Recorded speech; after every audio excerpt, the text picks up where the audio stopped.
they pay for literally everything. All you need to do is carry yourself to the UK. It's one of the sweetest deals you can get to migrate to the UK. So don't sleep on it. If you've been thinking about moving to the UK in 2026 and you don't have huge proof of funds sitting somewhere to use, and you're wondering how other people are doing it, then this video is for you. In this video, I'm going to talk about realistic routes that you can explore to use to migrate to the UK in 2026, or that can help you get prepared to move in 2027. Now, some of these visa routes would let you travel with your dependents, your partner, your family.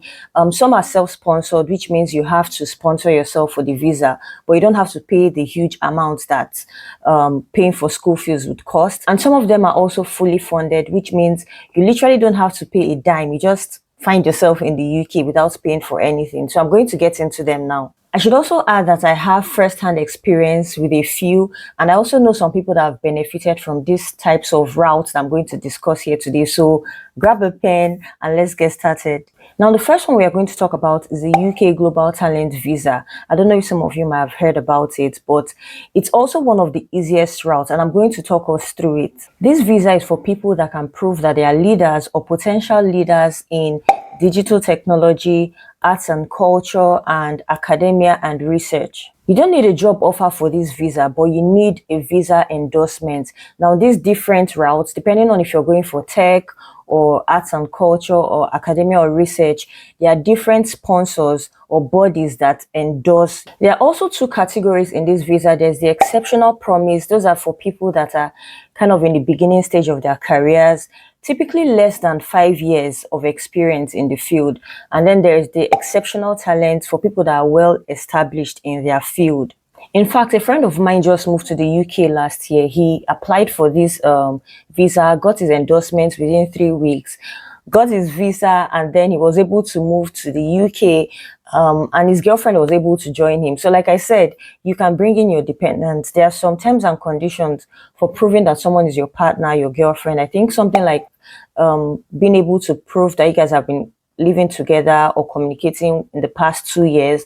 So yes, you can definitely go with your partner, your family, your kids, and you do not need to have a job to get this particular visa. What I would like to add though is that for this particular visa route, it is really heavy on documentation, meaning that you need to be able to prove yourself that you are indeed an exceptional talent or exceptional promise. And I think it's even easier to get the exceptional promise, even if you're just starting your career, as long as you have certain documents to prove that you've done certain things, then you'll be able to get endorsed. So it's really important that if you've not started documenting, start now to document things that are related to your career, things that you've done, because you would need this, and you can plan it out for the next 2 or 3 years. Hopefully this visa is still available by then, and you'll be able to apply for the endorsement, and then you move to the UK. Now, typically your evidence should be within the past 5 years, and some of the things that they need, I'll just read off my screen here just so that I don't forget certain things. You need to be able to speak at recognized events. You need to be able to have publications, open source contributions. It could be on GitHub, or depending on your field, there are certain things that you might need to show.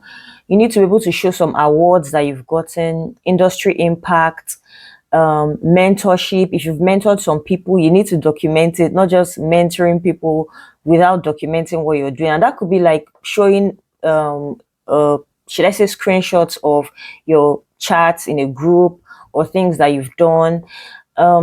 Significant work beyond your day job. So some of these things are what you would need to provide as an evidence. Now, if you guys are interested, maybe I'll organize a session with my friend. He would come on here and talk to you people about getting this visa. If that's something you want to see, please leave a comment and I'll try to make that work. Now let's talk about cost. I said it's self-sponsored, but you're not going to spend a lot. The total cost of everything you need for this particular visa is £766.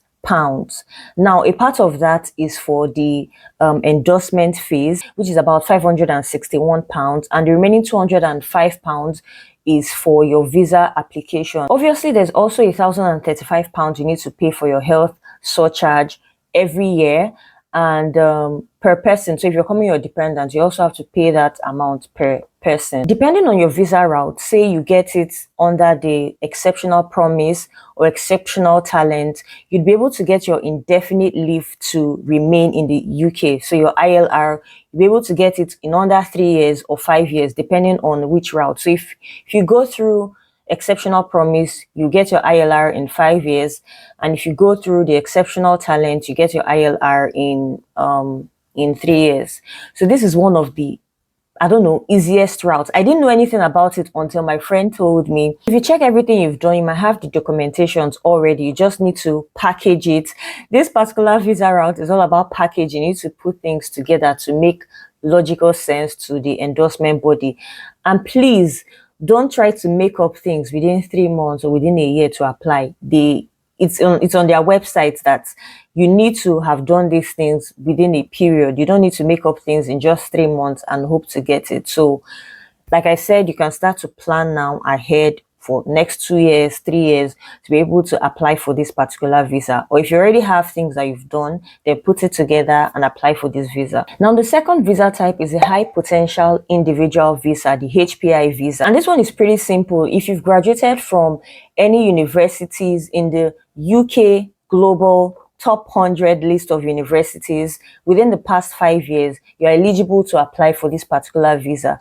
Now, on that list, there are no UK schools, but if there are other schools like in America, Switzerland, France, China, let me just check and read off from this list. There's Boston University, Brown University, Carnegie Mellon University, Duke, ETH, Zurich, Massachusetts Institute of Technology, MIT, Peking University, Stanford, University of Tokyo, University of British Columbia. There's about 100 of them.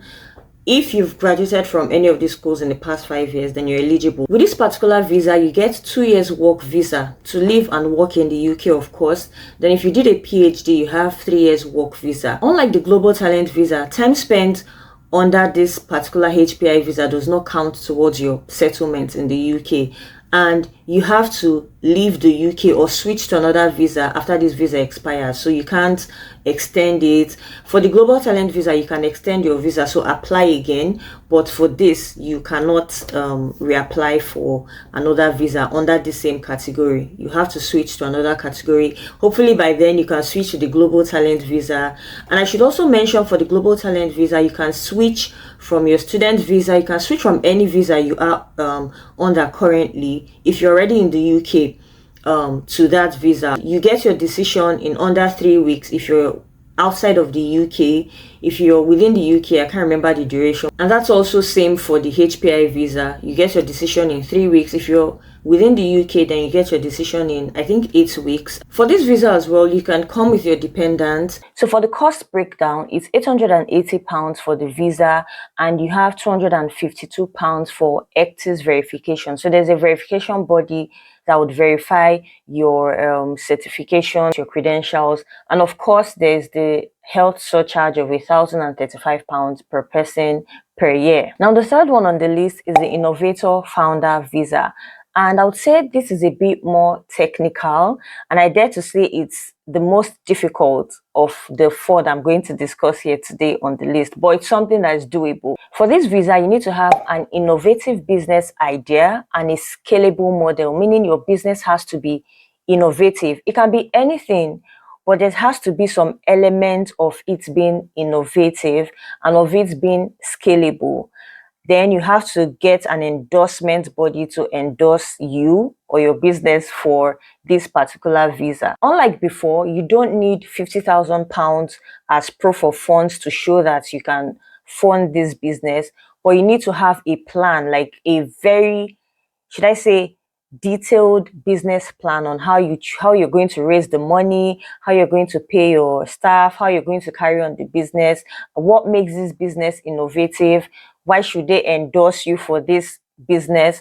So you just have to prove all of that. And I know that there are some check-ins you have to do, I think after a year or like within your stay in the UK, you have to still check in with this body to make sure that things are going on fine. And I think you can also extend this particular visa, just like you can extend for the Global Talent Visa, when your time has elapsed. The cost for this is £1,274 for the visa itself, and I think around £1,000 for the endorsement of your business. And yes, you can have a co-founder for this business. The person can be within the UK or outside of the UK.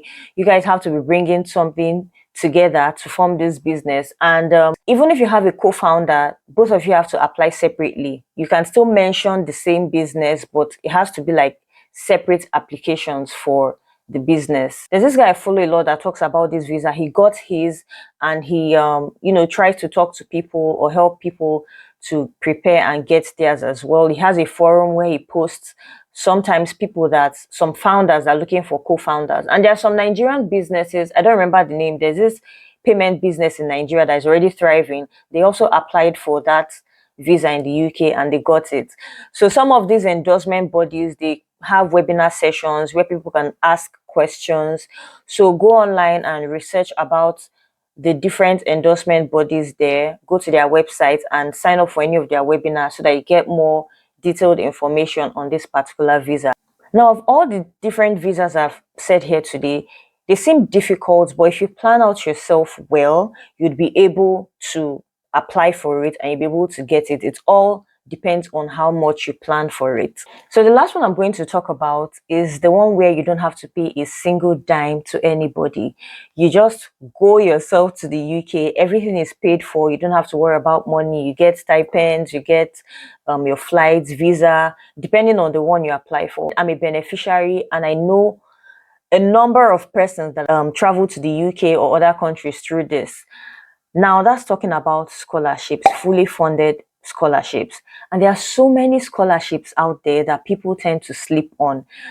Because I'm talking about the UK, I'm not going to be talking about the other ones. Recently, my friend got one for the US, but for their visa restrictions, she has not been able to leave. She actually got two different offers for the US.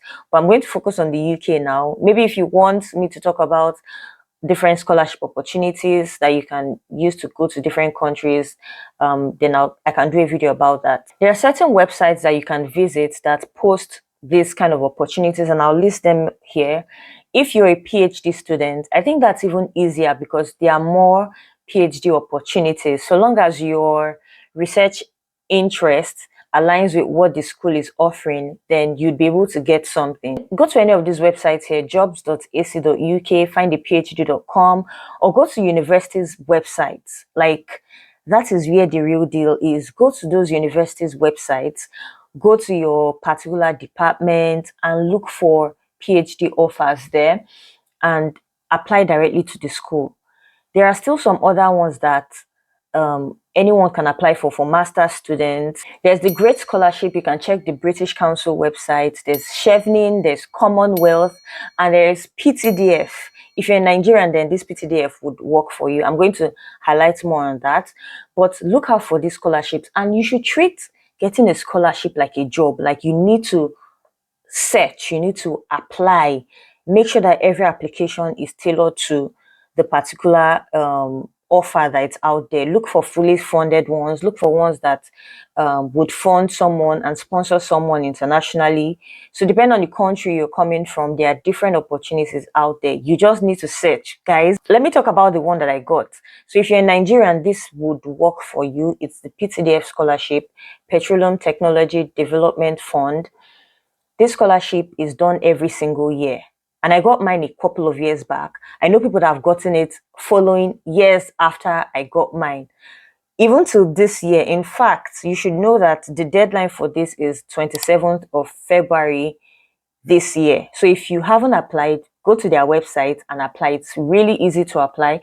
All you need to do is, if you're applying under the MSc, get your SOP, your statement of purpose, yes, and that's basically it. Show your documents, and if you get past that submission phase, then you just go for the interview and prove yourself. During my time, we used to write exams, but now it's interviews that you do, and if you prepare yourself well, you'd be able to get it. If I don't know if you guys want me to talk more about the PTDF scholarship, then maybe I'll do a video following up on that. But yes, PTDF scholarships, they pay for literally everything. All you need to do is carry yourself to the UK. It's one of the sweetest deals you can get to migrate to the UK. So don't sleep on it. And for the PhD, you obviously need to have your research proposal and you talk about your MSc thesis, and that's what you submit. If you get called, you go for your interview, and that's that. Like, that's about all you need. I need to mention that whatever course you choose to do should be linked to the oil and gas industry.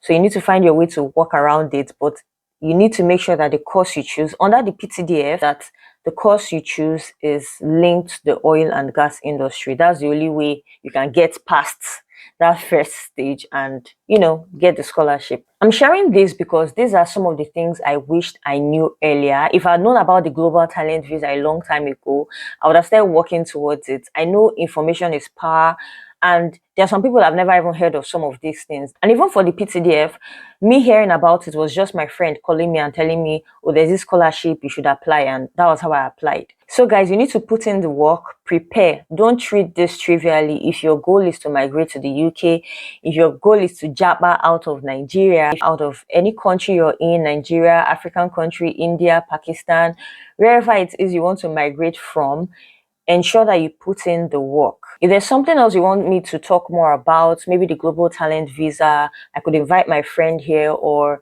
the PTDF scholarship, or any other thing you want me to share, leave that in the comments and I'll do my best to respond to you guys. You can also check the description for a link to some of the sources and the things that I mentioned here today. I'll see you guys in the next one. Bye.